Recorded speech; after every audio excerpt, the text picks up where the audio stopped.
Hello and welcome to my taster show here on the meadows. Sun's shining, the wind's dropping, so hopefully you'll be able to hear what I'm talking about. My show is called Delivering the Impossible. It's about how to successfully deliver projects, and the whole theme of my show is that different points of view, different ways of seeing things can make the difference between a project seeming impossible and actually possible. And the kind of quote that I take inspiration from, I talk a little bit about Isaac Newton saying, "If I've seen further, it's because I've stood on the shoulders of giants." I talk about a friend of mine saying, "If I've seen further, it's because I've looked down the right end of the telescope."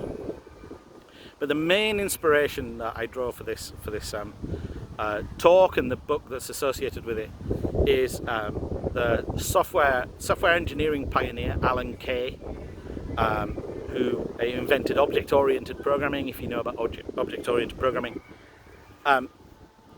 he said point of view is worth 80 IQ points, and let's just think about what 80 IQ points extra would give you. That sounds like really positive. So that basically anybody who is a normal intelligence, 80 extra IQ points would make them into a genius. And also kind of like, if you have removed 88 IQ points, this is the bad news. If you're looking at something in a different way that makes you 80 IQ points less clever, then that makes most people into an idiot.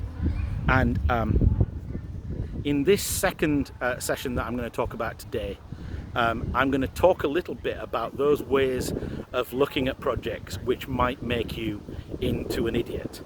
But first of all, I'm going to briefly tour why you should listen to anything that I say and why we should be talking about this now. So why now? Why should we be talking about software project development? It doesn't sound, I've had this feedback, it doesn't sound like a thing for a fringe show, does it?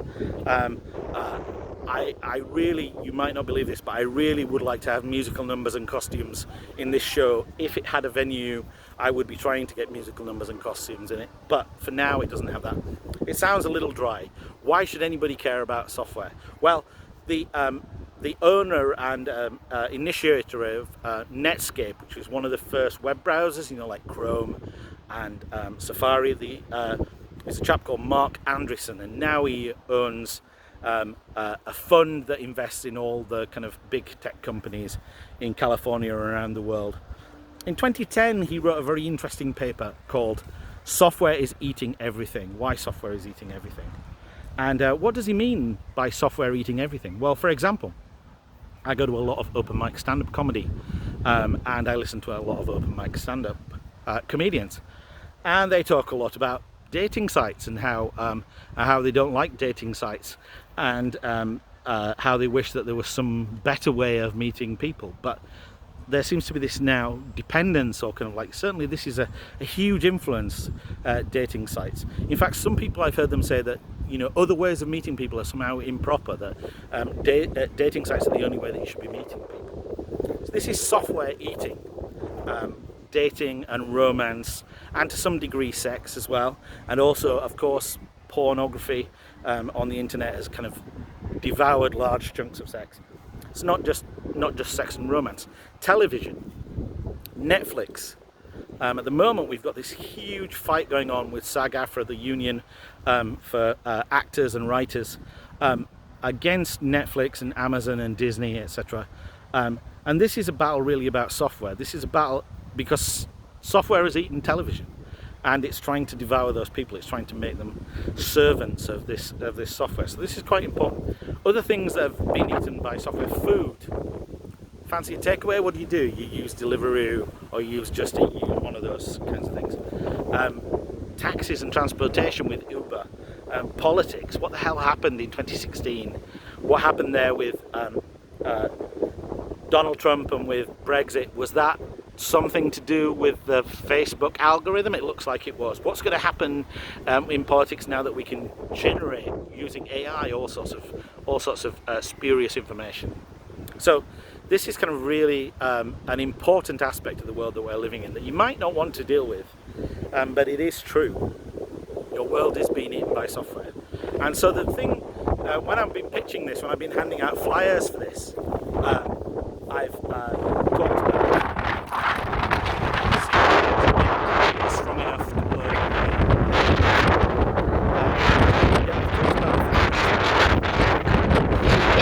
I've talked about the fact I'll tell you how to roll the world. And the reason that I've talked about that is because the people who know how to write software, how to get software delivered in their organizations, those people now do rule the world, like Mark Zuckerberg and Jeff Bezos, and obviously I'm going back Bill Gates. So this is something that it's a good time to be talking about. Now, why should you listen to me, a man talking at a phone in a field? Why should you be interested in talking to me about this? Well, I have quite a lot of experience. These are boring reasons. I have quite a lot of experience of delivering projects. I've been doing it now, depends when you start counting, but I've probably been doing it about 15, 20 years. The first software development project that I ever did involved managing two guys from the former Democratic Republic of Germany, the DDR, who'd learned to program on Commodore 64s that had been smuggled over the Berlin Wall. I think I was given that project management job because actually I'm not very good at writing software myself. And since then I've delivered big projects for big commercial organisations, small organisations, for the UK government. So I have quite a lot of experience. That's the boring reason why you should listen to me. And here's a bit more of an interesting reason why you should listen to me, because I think I have a different take on this. We're going to see in a minute that I maybe have a different take on this, because I have under no illusion whatsoever that managing projects, especially software development projects, but I think it's probably the same for lots of different companies, that it's an easy and straightforward business. Lots of the books that you can buy on how to do project management, they pretend that it's a rational business, that there's a process that you can use, and there are processes that are helpful, I'm not saying that, but there are processes that you can use, and if you follow these processes, then your project is guaranteed to succeed, and that is absolute bollocks. That's just not the way how it works. It's an extremely emotional business. The whole business of managing any kind of project is extremely emotional and irrational. You get lots of irrational behavior as well. And so that's why maybe you should listen to me. It's a different take. You don't have to just take my word for it. You can look at lots of other people's ways and approaches, but I'm trying to give you a different take. And so, as I say, the way that I'm trying to give this different take is by talking about ways of seeing projects which are more helpful. And I'm going to talk about that actually in the next video, because what I'm going to do today, this is the joy of giving performances on the meadows to myself when I do this. I'm going to talk about some aspects, some ways of seeing projects which are deeply unhelpful and extremely common. So the first one that I'm going to talk about, and this might be really controversial, but this is absolutely something that I believe. The first one that I'm talking about is seeing projects as promise-keeping exercises. That the way to manage a project, the way to achieve a project, is by getting some people to stick to a commitment. Now, why is this a bad way of looking at projects? It's a bad way of looking at projects because the project probably wouldn't have come into being unless there was a relatively high degree of uncertainty about the possibility of delivering the outcome. If it was something that people already knew how to do, it wouldn't involve setting up a project team and getting lots and lots of resources to do this thing. If it was something that people already knew how to do, there'd probably already be a piece of software to do it, or there'd be a bunch of people who already know how to do it in some kind of straightforward way. Any kind of new project that's new and creative involves risks and uncertainty. And anything that involves risks and uncertainty, then what sort of people are in the business of trying to extract a commitment in that kind of situation? Are they people who don't understand that this thing involves risks and uncertainty? Or are the people who are somehow trying to trick the people who are going to have to do this thing into feeling bad, into kind of working late, into kind of not paying themselves as much as they should, like making a loss if it's a company? So those kinds of there's a kind of bad faith transaction involved in insisting on commitment in projects. If you can commit to the right thing, you can commit to acknowledging and tackling any problems that you see as you go through the process of the project. That's an extremely good thing to commit to. But committing to a specific outcome, especially committing to a specific outcome on a specific date, is generally bad faith. And what sorts of people agree to those kind of commitments? Well, basically, I think most of the people who agree to those kind of commitments are people who want work and realise that if they don't agree to that commitment, they won't get the work. So there's a fundamental dishonesty in the business of asking for this kind of commitment, which, in my experience, can really, really undermine everything that goes on in the project, because you started off being dishonest. You've asked for a commitment that you know that you can't really ask for, or you've given a commitment that you really know that you can't give. This is a dishonest start, and so then a lot of work has to be done to really get to some kind of place that is genuinely honest. This kind of connects with a second kind of way of seeing things, which I'm not so happy about. I've written down here, work equals shoveling. So this is the idea that the work that's involved in a project is just some kind of simple thing, some kind of simple activity, and that what you need to do is to just do more of this simple activity, and then the work will progress. But that's not the kind of thing that ends up being as projects. The kind of things that ends up being in creative projects, again, it has complexity and it has difficulty, it has uncertainty. So the work is not even. Lots of the work is very different from other kinds of work. Some of the work has to be figuring out what the work is. It's not smooth. It's not just like shoveling piles of one thing from one place to another. And as I'm saying that, I'm kind of thinking maybe shoveling things is more complicated than I think it is. I grew up in a mining community, and my guess is, I never went down a mine, thank God, but my guess is that actually shoveling things is way more complicated than people think it is. And connected to that, I almost said this word while I was talking about shoveling, is the idea of faster being better.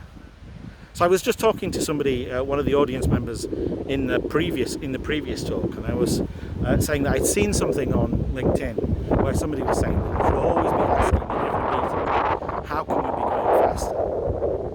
And I was saying, well, if you're stuck in traffic, is this a useful thing to be asking? How can we go faster? How can we go faster? It's not a useful thing to be asking, is it? Because you're in traffic, it's manifestly the case that you can't go any faster. Now, okay, you may be able to take different routes, there may be problem-solving approaches, but faster isn't the answer. And also, if you're not in traffic, how fast should you be going? Is there a point at which you're going too fast? Is there a point at which you're going to damage the vehicle that you're in, let's imagine that's the product, or yourselves or other people?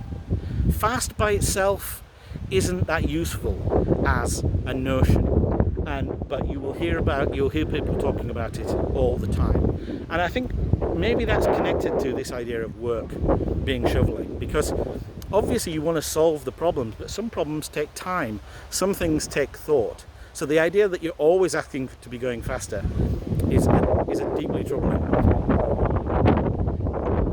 The next one that I've written down is complete, and I'm going to try and get through all of these before the end. The idea that somehow anything involved in a project can be complete. So this is often a problem at the beginning of a project, when people want complete requirements, they want a complete knowledge of all the things that the project is going to do.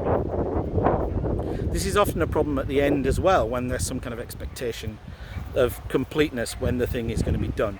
Actually, completeness is largely an unhelpful concept in my experience of projects, and what's way more helpful is the notion of some. We've got some things that we want to do. Can we do some things? Can we get these some things to a point where some people can actually see them and actually use them, and they can be valuable? And finally, I'm going to just stop on this last one. I'm over time, but I'm going to do it. I've written down here decomposable. This sounds like it's something to do with compost, and it kind of is, if you're being polite, because it's the idea that somehow, from the high level goals of a project, all of the work that needs to be done, every bit of work that needs to be done, can be somehow magically disassembled from the high level goals, and it's somehow then kind of like the idea that work is shoveling, that kind of once these top level goals have been set, then all of the other details will be taken care of. Again, this is not true. Projects are complex. They involve uncertainty. Complexity and uncertainty is not connected with the idea that once you have a high level goal, everything else is entailed in it. Okay, so that's me trying out some new material because I get the chance, because nobody's here for my talk, and I'm going to be back again at 1 o'clock talking. I'm not sure what I'm going to talk about at 1 o'clock.